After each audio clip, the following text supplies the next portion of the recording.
முருகா சரணம். நாவில் சரஸ்வதி நற்றுணையாக காக்க காக்க கனகவேல் காக்க. எல்லோருக்கும் வணக்கம். நான் அனிதா பேசுறேன். நான் நல்லா இருக்கேன். நீங்க எல்லாரும் எப்படி இருக்கீங்க? ஸோ எகைன் உங்களுக்கு ஒரு சாரி. போன வாரம் வந்து பெட்டரா நெறைய வீடியோ போடுறேன் அப்படியிருந்தேன். எகைன் 2 வீடியோ தான் போட முடிஞ்சது. என்னன்னா ஈஸ்டர் ஹாலிடே வந்து இருந்தது. ஒரு 2 to 3 வீக்ஸ் பார்த்தீங்கன்னா, இங்க ஹாலிடே. அதனால வந்து வேற நெறைய வேலைகள்லாம் வந்ததுனால என்னால சரியா போட முடியல. இந்த வாரம் கட்டாயம் வந்து நான் இம்ப்ரூவ் பண்ணிக்கிறேன். கொஞ்சம் வந்து அதிகமா ஃப்ரீக்வென்ட்டா வீடியோ போட ட்ரை பண்றேன். ஸோ மன்னிச்சுக்கோங்க. ஸோ இந்த வீடியோ பார்த்தீங்க அப்படின்னா, மற்றும் ஒரு முக்கியமான ஒரு பதிவு. முன்னிலே பார்த்துருப்பீங்க எத பத்தி பேச போறோம் அப்படின்னு. என்னதான் சின்சியரா வந்து நம்ம கடவுள் நம்பிக்கை வந்து இருந்தாலும், கடவுள கும்பிட்டாலும், எண்ணம், சொல், செயல் எல்லாம் நல்லா இருந்தாலும், மனசாட்சிப்படி நடந்துக்கிட்டாலும், ஏன் வந்து பெரிய பெரிய கஷ்டங்கள்லாம் வந்து வருது? விபத்துக்கள் ஏன் நடக்குது? அகால மரணங்கள் ஏன் நடக்குது? பொருள் இழப்பு ஏன் நடக்குது? பிசினஸ்ல ஏன் லாஸ் ஆகுது? எவ்வளோதான் நியாயமா இருந்தாலும் ஏன் வந்து இவ்ளோ கஷ்டமா இருக்குது? ஆனா, தப்பு தண்டா பண்றவன்லாம் ஏன் நல்லா இருக்கான்? ஸோ அப்ப கடவுள கும்பிட்டு என்ன பிரயோஜனம்? அதுதான் இந்த வீடியோல உங்களுக்கு வீடியோவோட முடிவுல 200% கண்டிப்பா இதுக்கு ஒரு தெளிவு கிடைக்கும். அதே மாரி சுவாரஸ்யமான மீனிங்ஃபுல்லான கதைகளும் வந்து 2 கதைகள் இந்த வீடியோல வந்து நடுவுல வருது. ஸோ அதையும் மிஸ் பண்ணிடாதீங்க. ஸ்கிப் பண்ணாம கேளுங்க. நம்ம சேனலுக்கு நீங்க புதுசா இருக்கமாரி ஸ்க்ரீன்ல பார்க்குற இந்த ரத்தின பேழை அப்படிங்கிற வேல்மாறல் புத்தகத்துல பார்த்தீங்கன்னா, அந்த ரத்தினங்கள்னு ஒரு பெரிய லிஸ்ட் இருக்கு பார்த்தீங்களா? அத்தன பதிகளும் ஒரே புத்தகத்துல இருக்கு. இந்த வேல்மாறலோட அந்த அந்த மீனிங்கோட வந்து தெளிவான பாராயண முறை கொடுக்கப்பட்டிருக்கு. ஸோ அது நீங்க வந்து வேணும் அப்படின்னா, இந்த புக்கும் சரி, திருப்புகழ் புத்தகம் சரி வேணும் அப்படின்னா, ஸ்க்ரீன்ல காட்டுற இந்த ரம்யா சிஸ்டரோட இந்த நம்பருக்கு நீங்க வாட்ஸ்அப் பண்ணுங்க. இப்ப என்ன நடந்துச்சு அப்டின்னா, நம்மளுடைய ஆர்எஸ்எம் ஃபேமிலில ஒரு சகோதரி, அவங்களுக்கு பார்த்தீங்கன்னா, சின்ன வயசு தான் 40 வயசு. அவங்க கணவருக்கு 52 வயசு. அவர் வந்து ஒரு ஹார்ட்ல ப்ராப்ளத்தால வந்து அவர் இறந்துட்டார். 1 வாரம் முன்னாடி இறந்துட்டாரு. ஸோ சகோதரினால ஏத்துக்கவே முடியல. ஏன்னா இவங்களுக்கு அளவு கடந்த முருக பக்தி. இது இல்லாம அம்பாள் கும்பிடுறாங்க. பல பூஜைகள் வந்து ரொம்ப சின்சியரா ஃபாலோ பண்றாங்க. எனக்கு ஏன் இது நடந்துச்சு? அப்படிங்கிறது அவங்களுடைய கேள்வி. தயவுசெய்து இது கர்மா அப்படின்னு மட்டும் சொல்லிடாதீங்க. அப்படின்னு சொல்லி அவங்க ரொம்ப எமோஷனலா இருக்காங்க. அவங்களுக்குமே இன்னுமே பதில் சொல்லல.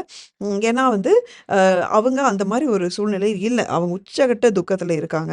அதனால வந்து இப்ப வந்து அவங்களுக்கு என்ன நம்ம சொன்னாலும் ரொம்ப எமோஷனல் ஆகும். அது அவங்களுடைய மனநிலையும் சரி, உடல்நிலை 2மே பாதிக்கும். அதனால வந்து அவங்களுக்கு என்னால இந்த டைம்ல பதில் சொல்ல முடியல. மேபி இன்னும் 1 மாசம் கழிச்சு மேபி அவங்ககிட்ட நான் பேசலாம். ஆனா ஆனா, இத வந்து நானும் இப்போ நீங்க புக் ஆர்டர் எடுக்கறக்கு ரம்யா சிஸ்டர் சொல்லியிருக்கீங்களா, அந்த ரம்யா சிஸ்டரும் வந்து பிரைவேட்டா பேசுற மாரி ஒரு சூழ்நிலை வருது. இது நாங்க டீப்பா பேசும்போது பார்த்தீங்க அப்டின்னா, அவங்களோட ஹஸ்பண்ட் கிட்ட இதே டாபிக் பேசுற மாரி இருக்கு. அத அவங்கள்ட்ட பேசிட்டு எனக்கு ஒரு வாய்ஸ் போடுறாங்க. அதுல வந்து 2 சுவாரஸ்யமான கதைகளோட பெரிய பெரிய விஷயங்கள அழகா அவங்க ஹஸ்பண்ட் வந்து ரம்யா சிஸ்டருக்கு வந்து சொல்றாங்க. அத கேட்ட உடனேயே பார்த்தீங்கன்னா, ஆல்ரெடி வேற ஒரு வீடியோ நான் எடிட் பண்ணிட்டுருக்கேன். பாதியில இல்ல இது அப்படியே வந்து உடனடியா எல்லாருக்கும் இது ஷேர் பண்ணணும் அப்படின்னு தோணுச்சு. அத நிறுத்திட்டு இப்ப வந்து நான் ஷேர் பண்றேன். ஸோ ரம்யா சிஸ்டரோட வாய்ஸ் அப்படியே போடுறேன். அதோட முடிவுல நான் என்னோட கருத்துக்களையும் நான் சொல்றேன். அந்த வாய்ஸ் மெசேஜ் கேட்ட உடனே உங்களுக்கு நான் சொல்லணும்னு நினைச்ச விஷயம் தான். ஏன் வந்து பொதுவா கடவுளை நம்பினவர் கைவிடப்படா அப்படின்றாங்க. கடவுளை நம்பிட்டா அப்படி இப்படிப்பட்ட சூழ்நிலையில இருந்தாலும் அவர் வந்து உங்களை வந்து கைவிட மாட்டாரு அப்படின்னு நம்ம சொல்லலாம். பட் அவங்களுடைய அந்த பெயின் வந்து ரியல். அவங்க வந்து தொடர்ந்து சாமி கும்பிட்டு இருந்தாங்க, முருகரை கும்பிட்டு இருந்தாங்க, என்னென்னமோ பண்ணிக்கிட்டு இருந்தாங்க. பட் ஆனா கடைசியில ஏன் அப்படி ஒரு சூழ்நிலை நடந்தது, ஏன் இப்படி ஒரு விஷயம் நடந்தது, அங்க ஏன் முருகர் அவங்களுக்கு கை கொடுக்காம போயிட்டாரு, அவங்க கேட்கிற விஷயம் வந்து சரியா இருந்துச்சு. எனக்கு முதல் தடவை நான் வாய்ஸ் மெசேஜ் கேட்கும்போது நான் அதான் நினைச்சேன். ஏன் ஏன் ஏன் கேட்கும்போது தயவுசெய்து கர்மம் சொல்லிடாதீங்கன்னு சொன்னாங்கல்ல. எனக்கும் அதுதான் தோணுச்சு. எல்லாத்தையுமே நம்ம கர்மா மேல பிளேம் பண்றோம் ஆக்சுவலி. அப்புறம் எதுக்காக நம்ம வந்து சாமி கும்பிடுறோம்? இந்த பிறவில நான் எந்த ஒரு தப்பு தண்டா செய்யல. ஓகே, இது எனக்கு மனசறிஞ்சு யாருக்கும் நான் வந்து கெடுதல் நினைக்கல. நல்லா இருக்கணும்னு நினைக்கிறேன், நல்ல வழியில போறேன், நான் உன்னை கும்பிடுறேன், என்னால முடிஞ்ச எல்லா நல்ல விஷயங்களையும் நான் செஞ்சுட்டு இருக்கேன். இந்த பிறவில எந்த தப்புமே பண்ணலையே, அப்புறம் ஏன் வந்து இவ்வளவு கஷ்டம், ஏன் இந்த பிறவில எனக்கு இவ்வளவு கஷ்டம் அப்படின்ட்டு நாங்க இது எனக்குள்ள ஒரு கேள்வியா அப்படி இருந்துட்டே இருந்தது. ஏன் அந்தந்த பிரிவில் நடக்கிற பிரச்சனைக்கு அந்தந்த பிரிவிலேயே வந்து பண்ற தப்புக்கு அந்த பிரிவிலேயே பனிஷ்மெண்ட் கொடுக்க கூடாது? ஏன் அதை வந்து பிறவி விட்டு பிறவி நம்ம கண்ணுக்கு முன்னாடி தெரியுது நம்ம நல்லதுதான் பண்றோம் அப்படின்ட்டு, அப்புறம் ஏன் அந்த கஷ்டம்? ஏதோ ஒரு பிறவில செஞ்ச தப்புக்கு இந்த பிரிவில் அனுபவிக்கிற மாதிரி ஏன் அப்படி ஒரு சிஸ்டம் அப்படின்ட்டு எனக்கு எப்பயுமே அது இருக்கும். இப்போ ரொம்ப கஷ்டப்பட்டு அப்போ வந்து என்ன சொல்றது, உனக்கு முன்னாடியே சுத்திக்கிட்டு இருக்காங்க எத்தனையோ பேர். உனக்கு கும்பிட்டு உன்னை நோக்கி வரணும்னு நினைக்கிறாங்க. அது எல்லாத்தையுமே நம்ம கர்மாங்கிற ஒரே விஷயத்துக்குள்ள அடக்கிட ட்ரை பண்றோம். அது ஆமா, அது நம்ம கர்மா தான், அது நல்லா தெரியுது நம்ம கர்மான்ட்டு. ஆனா வந்து அது என்ன சொல்றது, ஒரு பெரிய கிரீஃப் நடக்கிறப்போ நம்மளால அதை எக்ஸெப்ட் பண்ணிக்க முடியுதா? இல்ல தானே. இப்போ ஒண்ணும் இல்ல, அவங்களுக்கு வயசு 40 தான் சிஸ்டர். வெறும் 40. ஒரு பெண் குழந்தை வச்சிருக்காங்க. அவங்களோட நன்மை என்ன இதுக்கப்புறம் அவங்களுடைய என்ன சொல்றது, அவங்களுடைய லைஃப் வந்து பாத்தீங்கன்னா நீண்டு இருக்கு. இது வந்து எனக்கு எப்பயுமே ஓடிட்டே இருக்கும். உன்னை நம்புறாங்கல்ல, ஏன் உன்னை நம்பி உன்னை நோக்கி வர்றவங்களுக்கே நீ இவ்வளவு கஷ்டத்தை கொடுக்குற? ஆஹ் அந்த மாதிரி ஒரு சூழ்நிலையில கூட நீ அவங்களை காப்பாத்தலனா இப்ப இதுக்கப்புறம் அவங்க வாழ போற வாழ்க்கையில உன்னை நினைப்பாங்களா அவங்க? அப்படிங்கிற ஒரு கேள்வி ஆப்வியஸ்லி வந்துருது நமக்கு. அதோட வந்து என் ஹஸ்பண்ட் வந்து ஏன் என்ன யோசிச்சுட்டு இருக்கேன்னு கேட்டப்போ அவர்கிட்ட இந்த வாய்ஸ் மெசேஜை போட்டு காட்டுறேன். காட்டினத்துல உங்ககிட்ட நான் என்னெல்லாம் சொல்லணும்னு நினைச்சோம் இது அப்படியே நான் ஹஸ்பண்ட் கிட்டையும் சொல்றேன். நம்ம டெலிவரி சிஸ்டர்ஸ்ல இதை நம்ம பேசியிருக்கோம். ஆக்சுவலி அவங்களுக்கு ஆக்சிடென்ட் ஆச்சு, இதை விடவும் பெரிய கஷ்டத்துல இருந்து அவங்கள அவர் காப்பாத்திருக்காருன்னு சொல்லி சொன்னோம். அதுலதான் இவர் கொஞ்சம் டிஃபரெண்டா சொன்னாரு. உங்க ஹஸ்பண்ட், ஏன்னா அவங்க இங்க அவங்க ஹஸ்பண்ட் இதுவே ஆயிட்டாங்க, ஓகேவா? ஆனா அதுக்கு பின்னாடி என்ன விதமான காரணம் இருக்கு அப்படிங்கறது யாருக்கும் தெரியாது, அவங்களுக்கும் தெரியாது. அது கடவுளுக்கு மட்டும்தான் தெரியும். அவங்க முருகரை கும்பிட்டாங்கன்னு சொல்றீங்கல்ல, கும்பிட்டுருந்தாங்க அப்படின்னா கண்டிப்பா அதுக்கு பின்னாடி, இது நடந்ததுக்கு பின்னாடி அவங்களுக்கு உபயோகப்படுற மாதிரி ஏதோ ஒரு விஷயம் இருந்திருக்கும். உபயோகப்படுற மாதிரினா லைக் என்ன சொல்றது, அவங்களே ஏதோ ஒரு வகையில ஒரு சேவ் பண்ணிக்கிட்டு தான் இருந்திருக்கிறாரு அப்படின்னு. அது அவங்களுக்கு தெரியல, அவ்வளவுதான், நமக்கு தெரியல. இதை விடவும் பெரிய விஷயங்கள் வந்து அவங்க காப்பாற்றப்பட்டிருக்காங்க அப்படின்ட்டு சொல்லலாம். ஒருவேளை இப்போ என்ன சொல்றது, ஒருவேளை வந்து ஒரு ஹஸ்பண்ட் வந்து இதுல சரியா இருந்தாருன்னா, சரியா இருந்துட்டு அதுக்கப்புறம் இன்னொரு 5-6 வருஷம் அவர் வந்து நான் வாழ்றாருன்னு வச்சுக்கோங்களேன். ஆனா முழுக்க முழுக்க கஷ்டத்தோட, வலியோட, செலவோட, ஒரு தடவையும் வந்து ஒரு ஹாஸ்பிட்டல்ல கொண்டு போய் சேர்த்து திடீர்னு ஏதாவது பிரச்சனை வந்து ஹாஸ்பிட்டல்ல வந்து உங்களுக்கு அதுவே ஒரு பெரிய ப்ரெஷர் ஆகலாம். சோ அந்த அந்த பீரியட் ஃபுல்லா அவங்களோட பொண்ணோட மனநிலைமை என்னவா இருக்கும்? அந்த மாதிரி ஒரு சூழ்நிலையில வந்து உங்களை காப்பாத்திருக்கலாம். எனி திங் அதுக்கான காரணம் என்னவா வேணா இருந்திருக்கலாம். இவ்வளவு நீங்க முருகர் கும்பிட்டுருக்கீங்க, நம்பிருக்கீங்க அப்படின்னா அதுக்கு பின்னாடி டெஃபினட்டா ஒரு பெரிய காரணம் இருக்கு. அதுல இருந்து அவர் உங்களை காப்பாத்தி தான் வச்சிருக்காரு. இப்ப உங்க பொண்ணுக்கு நீங்க வேணும்ட்டு அவர் உங்களை விட்டுருப்பாரு, ஓகேவா? அவர் எல்லாம் நம்மளால மேனேஜ் பண்ணிக்க முடியும் தெரிஞ்சு உங்களுக்காக விட்டுருப்பாரு, ஓகேவா? இது எப்படி வேணா எடுத்துக்கலாம், எந்த இதுக்குள்ள வேணா இதை வந்து கொண்டு வரலாம். என்ன மாதிரியான பாசிபிலிட்டிஸ் வேணா இது இருந்திருக்கலாம். ஒரு பெரிய கிரீட்ல இருக்காங்க, அது இதுல நம்ம கர்மான்னு சொன்னா அவங்களால எக்ஸப்ட் பண்ணிக்க முடியாது அப்படின்னு வந்து அப்படி ரொம்ப இவ்வளவு சொல்லிட்டான்னு வச்சுக்கோங்களேன். அதனால நீங்க அவரை நம்பிட்டீங்களா, அவரை கும்பிட்டீங்களா, அது அவ்வளவுதான், உங்க வேலை முடிஞ்சிருச்சு. கண்டிப்பா ஒரு கெடுதல் அங்க நடந்திருக்கு அப்படின்னா அதை விடவும் பெருசான விஷயத்துல உங்களை அவரை காப்பாத்திருக்காருன்னு உங்களுக்கு நீங்க தெரிஞ்சுக்கணும் அப்படின்னா. எனக்கு ரொம்ப ஆச்சரியமா இருந்தது அவர் பேசுறது கேட்டு. உங்க வீட்லயே ஏதோ ஒரு விஷயம் அந்த மாதிரி நடந்ததுன்னா கேன் யூ அக்செப்ட் இட், ஓகேவா? அதை நீங்க கர்மானு அக்செப்ட் பண்ணிட்டு உங்களால அது கடந்து போக முடியுமா அப்படின்னா கண்டிப்பா வருத்தப்படுவோம். ஆனா நான் அதை அக்செப்ட் பண்ணிக்குவேன். அப்படி பொட்டுல அடிச்சவங்க சொல்றாரு, நான் அக்செப்ட் பண்ணிக்குவேன். என்னோட புரிதல் வந்து எனக்கு இருக்கு. எப்படின்னா உங்க மாதிரி ரொம்ப டீப்பா இதெல்லாம் இதுக்குள்ளதான் நான் போகணும்னு நினைக்கல. ஆனா எனக்கு தெரிஞ்ச விஷயம் என்னன்னா, நம்ம வந்து கடவுள் இருக்கிறாரு அப்படிங்கறது நம்புறோம், ஓகேவா? அவரை நம்பிட்டோம் அப்படின்னா கண்டிப்பா அந்த ஒரு விஷயத்த கடந்து போறதுக்கு அவர் வந்து நமக்கு இது கொடுப்பாருன்றதையும் நான் நம்புறேன். இதை விடவும் பெரிய விஷயத்துல இருந்து அவர் வந்து என்ன தள்ளி வச்சிருக்கிறாரு, இதை விடவும் இருந்த ஒரு பெரிய இதுல இருந்து என்ன தள்ளி வச்சிருக்காரு அப்படின்னு அதை கண்டிப்பா அக்செப்ட் பண்ணிக்க முடியும். நீங்க சொல்றீங்க அவர் கும்பிட்டா என்ன எதுவும் செய்யல, அவருக்கு கும்பிட்ட கடைசியில் என்ன கைவிட்டார் அவர் சொல்றாரு, அவங்க சொல்றாருன்னு சொன்னீங்கல்ல, அதுக்குதான் இந்த ரீசன்ஸ் எல்லாம் சொன்னார். சொல்லிட்டு அவங்களை அறியாம அவங்களை காப்பாத்திருப்பாரு, அவங்களை வந்து கண்டிப்பா காப்பாத்திட்டு தான் இருந்திருக்காரு கூடவே அப்படின்னு சொல்லிட்டு அந்த புரிதல் எனக்கு இருக்கு. அது நான் கேட்டேன், நீ ஏன் வந்து அவர் சொன்னாரு, நீ ஏன் வந்து ஏன் இந்த பிரிவுல வந்து நீங்க தப்பு பண்ணல, இந்த பிரிவுல எனக்கு இது கஷ்டம், முன்னாடி பிரிவுல பண்ணதுக்கு ஏன் இந்த பிரிவுல கொடுக்கணும் அப்படி அதுக்கும் அவர் அழகா வந்து சொல்றாரு. இது வந்து ஒரு கால சக்கரத்தோட சுழற்சி. இப்ப அந்த பிரிவுல நீ தப்பு பண்ணிருந்த, அந்த பிரிவுல பனிஷ்மெண்ட் கிடைச்சிருச்சுன்னா அந்த பிறவியோட அவ்வளவுதான், அப்ப எல்லாருக்கும் அந்த பிறவியே முடிஞ்சு போயிருக்கும். ஏன் மறு பிறவி எடுக்கிறாங்க? இது வந்து கால சக்கரத்தோட சுழற்சி. உன்னால ஒரு பிறவில இந்த மொத்த கர்மாவே கழிக்க முடியாது, நீ வந்து அது அடுத்த பிறவி எடுத்துதான் கழிக்கிற மாதிரி ஒரு சூழ்நிலை வருது. அதனால வந்து அப்ப நீ அடுத்த பிரிவில் என்ன போறப்ப அடுத்த கட்டம் உனக்கு என்ன? அதனால அதை அப்படி பார்க்கவே கூடாது. தெனாலிராமன் ஸ்டோரி வந்து சொன்னார், எனக்கு பிடிக்கும் தெனாலிராமன் ஸ்டோரி. அவர் என்ன சொன்னாருன்னா, ஏதோ ஒரு ராஜாக்கும் தெனாலிராமனுக்கும் நடக்கிற ஒரு சின்ன இது என்ன, ஊர்ல ஏதோ பிரச்சனை நடக்குது. உடனே எல்லாரும் போய் தெனாலிராமன் கிட்ட கேக்குறாங்க, இதுவும் நல்லதுக்கு தான் அப்படின்னு சொல்றாரு அவரு. அதுக்கப்புறம் மறுபடியும் வேற ஏதோ ஒரு பிரச்சனை வருது, மறுபடியும் தெனாலிராமன் கிட்ட போறாங்க, இதுவும் நன்மைக்கே அப்படிங்கிறாரு அவரு. எல்லாரும் கடுப்பாய் இன்னும் சும்மா எதுக்கும் பதில் சொல்லாம இன்னும் இதுவும் நன்மைக்குன்னு சொல்றாரு, ஏதாவது யோசனை சொல்லணுமா இல்லையா அப்படின்னு சொல்லிட்டு ராஜா கிட்ட போய் கம்ப்ளைண்ட் பண்றாங்க. ராஜா வந்து சரி ரொம்ப பெருசா கண்டுக்கல, விட்டுட்டாரு. அப்போ ஒரு நாள் ராஜா வந்து ஏதோ பழத்துக்காக கத்தி எடுத்துட்டு இது பண்ணிட்டு இருக்காரு. அப்ப திடீர்னு விரல கட் பண்ணிக்கிறார். விரல கட் பண்ணிட்ட உடனே அது இது பண்ணிட்டு போயிட்டு அவர்கிட்ட கேட்கிறாரு, தெனாலிராமன் கிட்ட பேசும்போது இந்த மாதிரி கத்தியில கட் பண்ணிட்டோம்னா உடனே அவர் என்ன சொல்றாரு, இதுவும் நன்மைக்கேன்றாரு ராஜா கிட்டே. அவருக்கு கோவம் வந்தது, இது ராஜாக்கு கை கட் பண்ணிக்கிறது வந்து நன்மைக்கேவா? ஆமா ராஜா, இதுவும் நன்மைக்கே அப்படின்னு உடனே அவருக்கு கோவம் வந்தது. உடனே ஒரு சிறையில் அடைங்கன்னு சொல்லிட்டு சிறையில் அடைச்சு வச்சிடறாங்க. அடைச்சு வச்சுட்டு அதுக்கப்புறம் அவர் என்ன பண்றாரு, கை காலம் சரியாயிடுச்சு, முழுசா சரியாகல, ஏதோ அளவுக்கு சரியாச்சு. அதுக்கப்புறம் அவர் வேட்டைக்கு போறாரு. ராஜாவோட குதிரை வந்து பாத்தீங்கன்னா ரொம்ப ஒரு உயர்தர குதிரையா இருக்கும். அவங்க பின்னாடி ஃபாலோ பண்ணிட்டு வரவங்கலாம் ஒரு நார்மலான குதிரை வச்சுட்டு வருவாங்க. சோ அதனால என்ன ஆகும், வேட்டையாடுறதுக்காக காட்டு போவாரு. போகும்போது பாத்தீங்கன்னா அந்த குதிரை ஏதோ முரண்டு பிடிச்சு ரொம்ப ஃபாஸ்டா போயிடும், ரொம்ப வேகமா போயிடுவாரு. பின்னாடி யாரும் அவங்களால பின்தொடர்ந்து வர முடியாது. அப்ப ஏதோ ஒரு தனி இடத்துல போய் மாட்டிக்குவாரு. திடீர்னு பாத்தீங்கன்னா ஒரு சிங்கம் வந்துருவாங்க. சிங்கம் வந்த உடனே இந்த குதிரை என்ன பண்ணும், ஓவரா ஒரு பயந்து ஒரு ஆட்டம் ஆடணும்னு அதுல இருந்து ராஜா கீழே வந்துருவாரு. குதிரையும் ஓடிடும். சோ அந்த சிங்கத்துக்கிட்ட ராஜா மாட்டிக்குவார். மாட்டினோடனே அந்த சிங்கம் வந்து அவர் கிட்டவே வந்து பார்த்துட்டு அவர் அடிக்கலாம் வரும்போது அவர் கையில வெட்டுப்பட்டிருக்கிற காயத்தை பார்த்த உடனே அதுல இருந்து அந்த ரத்த வாட வருமா, வந்த உடனே சிங்கம் வந்து அவர் வெட்டு போயிடும். ஆக்சுவலி சிங்கத்துக்கு குவாலிட்டி இருக்கு, அது வந்து எப்பவுமே ஃப்ரெஷ்ஷா தான் சாப்பிடும். அதாவது ரத்தமோ இல்ல அடிபட்டு இருந்தாலோ அது வந்து அதை தொடாது அப்படின்ட்டு ஒரு குவாலிட்டி வந்து சிங்கத்துக்கு இருக்கும். ஓகேவா? அதனால சிங்கம் அவரை விட்டுட்டு போயிடும். போன உடனே நேரா போவாரு திரும்ப. போயிட்டு தென்னாலிராமன் பார்த்துட்டு சொல்லுவார். சொன்ன உடனே அது அது அப்பயே அவர் என்ன சொல்லுவாரு, இந்த மாதிரி நடந்துச்சு அப்படின்னு சொன்ன உடனே அதுவும் நன்மைக்கே அப்படின்னு அவர் சொல்லியிருப்பாரு. இது எப்படி நன்மைக்கா இருக்கும், சிங்கம் வந்து அடிச்சு சாப்பிட வந்துச்சுன்னு சொல்றேன் அதுவும் நன்மைக்கேன்றிய அப்படின்னா, எல்லாமே உண்மை சிறையில வச்சிருக்க இதுவும் நன்மைக்கு, ஆமா ராஜா இதுவும் நன்மைக்கு அப்படின்னா, ஒரு கல்ல ரெண்டு மகா மாதிரி எல்லாமே நன்மைக்கு தான் நடந்திருக்கு. இப்போ ஒருவேளை வந்து உங்களுக்கு கையில அடிப்படாம இருந்திருந்தா சிங்கம் வந்து உங்களை அடிச்சு சாப்பிட்டுருக்குமா, அதுல இருந்து தப்பிச்சுக்கிட்டீங்களா, அப்ப அது நன்மைக்கு தானே. அதே மாதிரி ஒருவேளை நீங்க என்ன சிறையில போடாம இருந்து உங்களோட நான் வந்து உங்களை விட்டுட்டு அது என்ன சாப்பிட்டுருக்குமா, சோ என்ன நீங்க சிறையில போட்டதுனால நான் உங்களோட வரல, நீங்க தனியா போனதுனால உங்க கையில காயம் பட்டிருந்ததுனால உங்களுக்கும் எந்த இதுவும் ஆகல, ஆக மொத்தத்துல ரெண்டு பேருமே தப்பிச்சிட்டோமா. சோ யோசிச்சு பாருங்க, எல்லாமே நன்மைக்கு. சோ அது நமக்கு தெரியாது என்ன நடக்குது அப்படிங்கறது நமக்கு புரிஞ்சுக்காத வரைக்கும் நம்ம ஒரு சரண்டரன்ஸ் விட்டுறணும் அவங்க கிட்ட. கம்ப்ளீட் சரண்டரன்ஸ் நம்ம கொடுத்துட்டோம் அப்படின்னா மத்தவங்க அவங்க பாத்துக்குவாங்க அப்படின்னு சொல்லிட்டு எல்லாமே நன்மைக்கு தான் நடக்குதுன்னு நம்ம புரிஞ்சுக்கணும் அப்படின்னு ஒரு விஷயம் சொன்னாரு. மூர்க்கதை சொன்னாரு.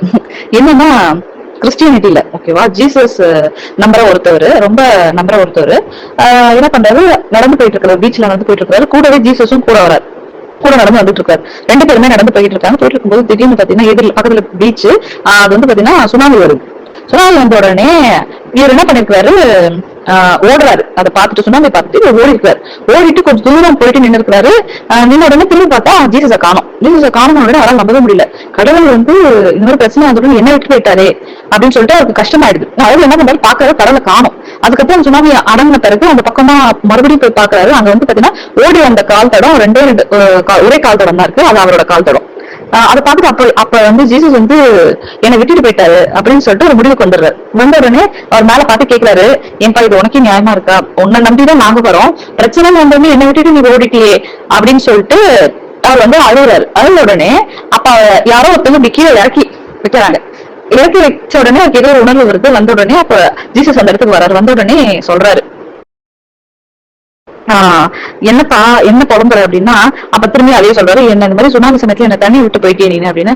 நான் உன்னை எங்க தனியா விட்டு போனேன், இல்லையே அங்க பாருங்க ஒரே ஒரு கால்தடம் மட்டும்தான் இருக்கு, அது நான் ஓடி வந்த கால் தடம் தான், அப்போ நீங்க ஓடி வந்தீங்கன்னா உங்களோட கால்தடம் இருக்கும் இல்லையா அப்படின்னு கேட்ட உடனே அவர் சொல்றாரு, பா சுனாமி வந்த உடனே நீ ஓடி வரல, உன்னை தூக்கிட்டு நான் தான் ஓடி வந்தேன், இந்த ஓடி வந்த கால் தடம் என்னோட இது, நீ ஓடினா ரொம்ப மெதுவா ஓடுவ, இந்த சுனாமில இருந்து உன்னை தப்பிக்க முடியாது, அதனால உன்னை தூக்கிட்டு நான் ஓடினேன், அதுதான் அது என்னுடைய கால் தடம், உன்னை விட்டுட்டு போல உன்னை தூக்கிட்டு கூட வந்தேன் அப்படின்னு சொல்லி அவர் சொல்றாரு. சொன்ன உடனே அப்ப அந்த நம்பிக்கையை பாருங்க, அதாவது அவர் அங்க ப்ரூவ் பண்றது பாருங்க. நம்ம நினைக்கிறோம் கடவுள் எதுவுமே நமக்கு செய்யல அப்படின்ட்டு, ஆனா மறைமுகமா ஒரு பல இடங்கள்ல பல விதத்துல உதவி பண்ணிக்கிட்டு தான் இருக்கிறாருங்கிறத இந்த கோட் பண்ணி இதை ஒரு விஷயத்த கோட் பண்ணி சொல்றாரு. அப்புறம் என்ன சொல்றாரு, கந்தபுரதோஷத்துல இருந்து ஒரு கோட் கொடுக்குறாரு. பூஜ்யனும் ஆவாயினி அப்படின்னா என்ன அர்த்தம்னா, இது என்ன சொல்றது, புண்ணியம் பாவம் எல்லாத்தையுமே கழிஞ்ச பிறகு நியூட்ரல் ஆகுறது தான் அந்த ஸ்டேட். அந்த ஸ்டேட்டுக்கு வந்து நீ போகணும்னா எத்தனை பிறப்பு இதெல்லாம் எதுவுமே உனக்கு தெரியாதுனாலும் கடவுளை நீ நம்பணும், அவ்வளவுதான். அது ஒரு விஷயம் மட்டும்தான் உங்களோட வேலை. நமக்கு ஒரு பிறவி இருக்கு அப்படின்னா இந்த பிறவில வந்து எனக்காரத்துக்காக நான் படைக்கப்பட்டோன்றது யாருக்குமே தெரியாது. ஜஸ்ட் வந்து நீ நம்பிட்டு போய்கிட்டே இரு, நீ நம்பலைன்னா அது வேற, நீ நம்பலையோ அதை முழுசா நம்பிட்டு போய்கிட்டே இரு, வேற எதை பத்தி யோசிக்காத அப்படின்னு சொல்லிட்டு போயிட்டாரு. எனக்கு என்ன சொல்றது, I was surprised to my core. பலவிதமான இழப்புகள் இருந்தாலும், இருக்கறதுலயே வந்து நமக்கு பிரியமானவங்களோட அந்த உயிரிழப்பு அப்படிங்கிற விஷயம் தான் வந்து நமக்கு சுத்தமா தாங்கவே முடியாத ஒண்ணு. அது வந்து மனித இயல்பு. அந்த துக்கம் தரக்கூடிய வலி அப்படிங்கிறது மனித இயல்பான ஒரு விஷயம். ஆனா அந்த சமயத்துல வந்து நம்ம இந்த மாரி விஷயங்கள் எடுத்து சொல்லும்போது, அல்லது நம்ம நினைவுபடுத்திக்கும்போது நம்மளால ஏற்றுக்கவே முடியாது. யாரா இருந்தாலுமே. உங்களுக்கு எல்லாருக்கும் முக்காவாசி பேருக்கு தெரிஞ்சிருக்கும். நான் அத கடந்து வந்தவ தான். 2022ல என்னுடைய உயிருக்கு உயிரான என்னுடைய அண்ணன் வந்து 42 வயசுல வந்து அவரு தவறிட்டாரு. வானம் இடிஞ்சு 2ஆ வந்து பூமியில விழுந்தா எப்படி இருக்கும்? அப்படிதான் இருந்தது என்னுடைய நிலைமை. என் வாழ்க்கையோட இருட்டுக்கே வந்து ஒட்டுமொத்த இருட்டுக்கே தள்ளப்பட்டு, அதனால வந்து அந்த துக்கம் தாங்க முடியாம தான் வந்து எனக்கு உடம்பு சரியில்லாமயும் போச்சு. அதே மாரி அந்த செம்ல தான் நான் வந்து 1 1/2 வருஷம் வந்து கடவுள் நம்பிக்கையில இல்லாம சாமி கும்பிடாம இருந்தேன். ஆனா ஏதோ ஒரு ஒரு பூர்வ ஜென்ம புண்ணியத்தால முருகப்பெருமானும் சரி, சாய்பாபாவும் சரி, எனக்கு கனவுல வந்து எனக்கு அவங்க வந்து என்ன மீட்டு இந்த இடத்துல இவ்ளோ கான்ஃபிடென்ட்டா, இவ்ளோ பாசிட்டிவா பேசுற இடத்துல வச்சிருக்காங்க அப்டின்னா, அந்த கடவுளால் மட்டுமே அது முடிந்தது. என்ன அப்டின்னா, ஒரு இறப்பு அப்படிங்கிறது தான் வந்து இருக்கறதுலயே தாங்க முடியாத வலி. என்னன்னா, ஒரு இறப்பு அப்படிங்கிறது பின்னாடி பார்த்தீங்கன்னா, நெறைய விஷயங்கள் இருக்கும். நம்மளால எல்லாமெல்லாம் புரிஞ்சுக்கவே முடியாது.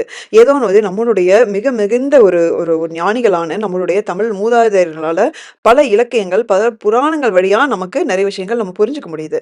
அதாவது ஒரு இறப்பு அப்படிங்கிறது அந்த சம்மந்தப்பட்டவருடைய ஒரு ஆன்மாவின் விடுதலையாக இருக்கலாம். அவர் முக்திய நோக்கி பயணம் பண்ற மாரி இருக்கலாம். அவர் இருந்தா இத விட இன்னும் வலி, வேதனை அதிகமாக இருக்கலாம். அத வந்து உண்மையாவே சொல்றேன். ஒரு பாயிண்ட் ஆஃப் டைம்ல வந்து நமக்கு அம் வாழ்றத விட சாகுறது ஈஸி. இந்த சூழ்நிலையில வாழ்றது தான் கஷ்டம் அப்படின்னு சொல்லி நீங்களே கமெண்ட் பண்ணுங்க. எவ்வளோ பேர் வந்து அந்த மாரி நெனச்சிருக்கீங்க? அந்த அளவுக்கு வந்து வாழ்க்கை சில சமயம் நம்மளுக்கு ஒரு ஒரு சோதனைய வைக்கும்.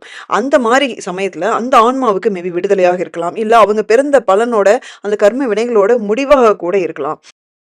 சம்மந்தப்பட்ட அந்த சகோதரி வந்து அவ்வளவு கடவுள் நம்பிக்கை, அவ்வளவு பூஜைகள், அவ்வளோ சின்சியரா இருந்தும், அவங்க இத கோ த்ரூ பண்ற மாரி இருக்கு அப்டின்னா, அவங்களுக்கு கட்டாயம் கடவுள் வந்து இன்டைரக்ட்டா ஒரு கண்டிப்பா ஒரு நன்மைய அவர் கண்டிப்பா அவரு இந்த இடத்துல செய்றாரு. அவங்களுக்கு அந்த பற்றற்ற நிலை அப்படிங்கிற ஒரு விஷயத்த வந்து ஒரு பாக்கியமா குடுப்பாரு. அதாவது இதெல்லாம் பெரிய நோக்கம். அதாவது நம்மளுடைய கடைசியா வந்து பிறவாமை அப்படிங்கிற முக்தி அப்படிங்கிற ஒரு பெரிய விஷயத்துக்கான அடுத்த ஒரு படியில அவரு எடுத்துட்டு போவாரு. அந்த பற்றற்ற நிலை அப்படிங்கிறது தான் வந்து முக்திக்கு மிக மிக முக்கியம். அதனால வந்து அவருக்கு ஒரு அவங்களுக்கு ஒரு ஆன்மீக முதிர்ச்சிய குடுத்து, அந்த பக்குவத்த குடுத்து முக்திய நோக்கி அழைச்சிட்டு போவாரு. நம்ம கடவுளை ரம்யா சிஸ்டரோட ஹஸ்பண்டும் ரம்யா சிஸ்டரோட வாய்ஸ்ல அவங்க சொன்ன மாரி, கடவுள கும்பிட்டா, மனசார கும்பிட்டவங்க கெட்டு போனதா கிடையவே கிடையாது. வெளிய நமக்கு புரியாது. நமக்கான வந்து நம்மளுடைய புலன்கள் அவ்வளவுதான் வேலை செய்யும். அவ்வளவுதான் நம்மளுக்கு புரிதல் இருக்கும். ஆனா அத விட புரியாத விஷயங்கள் தான் இப்ப நான் சொல்றத விடவே இன்னும் எவ்ளோ விஷயங்கள் வந்து நமக்கு தெரியாம, புரியாம இருக்கும். ஸோ, அந்த எல்லாம் நன்மைக்கே அப்படிங்கிறது ஒரு ரொம்ப பெரிய விஷயம். அத புரிஞ்சுக்கிறதுக்கு ரொம்ப கஷ்டம். ஆனா, சில சமயம் இறப்பு கூட நன்மைக்காக இருக்கலாம். அப்படிங்கிறத வந்து நம்ம ஏற்றுக்கிற பக்குவத்த நம்ம வந்து வளர்த்துக்கணும். அது உண்மையா சொல்றது ஈஸி. அதுல கோ த்ரூ பண்றவங்களுக்கு தான் தெரியும். வலிய நான் அனுபவிச்சிருக்கேன். அத நான் கோ த்ரூ பண்ணியிருக்கேன். என்னுடைய துக்கம் எப்படிப்பட்டது அப்படிங்கிற இத வந்து நான் வந்து சொன்னேன் அப்படின்னா, நீங்கலாம் ரொம்ப டிஸ்டர்ப் ஆயிருவீங்க. ஆனா, அந்த மாரி ஒரு நிலைமைக்கு அப்புறமா, இந்த அளவுக்கு ஒரு பாசிட்டிவிட்டி கொண்டு வந்தது கடவுள் நம்பிக்கை தான். அதனால வந்து உயிரிழப்பாகட்டும், பொருள் இழப்பாகட்டும், என்ன வந்து நம்மள விட்டு போனாலும், நீங்க கடவுளை விட்டு விட்டு நீங்க போயிறக்கூடாது அப்படிங்கிறது தான் திரும்ப திரும்ப நான் சொல்றது. ஏன்னா, உங்கள அதுலேருந்து மீட்டு கொண்டு வரதுக்கும் கடவுளோட துணை கட்டாயம் வேணும் ஆக்சுவலி. ஸோ நான் சில சமயம் வந்து நல்லா நோட் பண்ணி பார்த்தீங்கன்னா, நமக்கு புடிச்சமான விஷயங்கள் வந்து காரணமே இல்லாம நம்மகிட்ட எல்லா நியாயம், நீதி, நேர்மை இருந்துமே நம்மள விட்டு விலகி போறது, நீங்க வந்து பார்த்துருப்பீங்க. அது எல்லாமே உங்களுடைய கர்ம வினைகள் அழிவதற்கான அறிகுறிகள் தான். ஒருத்தனுக்கு 50,000 நஷ்டம் ஆகுதா? அப்ப நீங்க 5,00,000 நஷ்டத்துலருந்து தப்பிச்சுட்டீங்க அப்படின்னு அர்த்தம். ஒருத்தனுக்கு 5,00,000 நஷ்டம் ஆகுதா? அப்ப நீங்க வந்து கிட்டத்தட்ட 20,00,000மோ, 50,00,000மோ பெரிய நஷ்டத்துலருந்து தப்பிச்சிருக்கீங்க அப்படின்னு அர்த்தம். ஆக்சிடென்ட் ஆகுறவங்களுக்கு, மைனர் இன்ஜுரி ஆகுறவங்களுக்கு இன்னும் பெரிய ஒரு ஆபத்துலருந்து தப்பிச்சிருக்கீங்கன்னு அர்த்தம். இல்ல இந்த மாரி அகாலமான மரணம் நமக்கு நமக்கு புடிச்ச ஒருத்தங்களோட உயிரிழப்பு இதெல்லாம் வந்து மரணத்தை விட கொடுமையான வழிகள்ல இருந்து கண்டிப்பா கடவுள் நம்மள காப்பாத்திட்டாருன்னு அர்த்தம். புரொவைடட் அதாவது உங்களுக்கு தூய்மையான அந்த பக்தியும், எதையும் எதிர்பார்க்காத அந்த ஒரு பக்தி உங்களிடம் இருந்து இதெல்லாம் நடக்குது அப்படின்னா, கட்டாயம் அது உங்கள் நன்மைக்காக மட்டும் தான் இருக்க முடியும். அது இதுக்கு இதுதான் பதில். இதுக்கு இதுதான் பதில். அப்படின்னு எங்கேயுமே நம்ம பொருத்தி வந்து கிளியர் கட்டா சொல்ல முடியாது ஆக்சுவலா. இதெல்லாம் இந்த கணக்கெல்லாம் வந்து கடவுளுக்கு மட்டும் தான் தெரியும். ஆனா கான்செப்ட் இதுதான். அதுதான் நான் சொல்ல வர்றது. ஸோ இத வந்து நம்ம இத புரிஞ்சு நம்ம மனசை ஏத்துக்கிட்டோம் அப்படின்னா, இதுல நமக்கு என்ன கிடைக்கும் அப்படின்னா, கட்டாயம் சொல்றேன். மன அமைதி கிடைக்கும். ஏன்னா மன அமைதி தான் வந்து இருக்கிறதுலயே வந்து நமக்கு என்ன இருந்தாலும் இது ஒண்ணு இல்ல அப்படின்னா நம்ம காலி ஆக்சுவலி. இத பத்தி உங்களுடைய கமெண்ட்ஸ் என்ன அப்படிங்கிறது கட்டாயம் வந்து நீங்க சொல்லுங்க. இந்த வீடியோ புடிச்சிருந்தா லைக் பண்ணுங்க. இதனால வந்து உங்களுக்கு ஒரு தெளிவு வந்திருக்கு. பாசிட்டிவிட்டி வந்து கிடைச்சிருக்கு. ஒரு நிம்மதி, மன அமைதி கிடைச்சிருக்கு அப்படின்னா, கட்டாயம் வந்து நம்ம கமெண்ட்ல செக்ஷன்ல வந்து நீங்க ஷேர் பண்ணுங்க. அதே மாரி முடிஞ்சா இந்த வீடியோ புடிச்சிருந்தது அப்படின்னா, ஹைப் அப்படிங்கிற ஒரு ஆப்ஷன் இருக்கும். கமெண்ட் கிட்டயே வந்து சைட்ல ஸ்வைப் பண்ணீங்கன்னா வரும். அது முடிஞ்சா நீங்க வந்து எனேபிள் பண்ணீங்க அப்படின்னா, அ இன்னும் நெறைய பேருக்கு இந்த வீடியோ போய் சேரும். ஓகேங்களா? Thank you so much. இந்த வீடியோ புடிச்சிருந்தா லைக் பண்ணிக்கோங்க. இது மாரி ஆழமான நம்பிக்கை தரக்கூடிய தெளிவான பதிவுகளுக்கு மறக்காம சப்ஸ்கிரைப் பண்ணிக்கோங்க. எல்லா வீடியோஸும் ஃபாலோ பண்ணுங்க. Thank you so much. அடுத்த வீடியோல பார்க்குற வரைக்கும். முருகா சரணம்.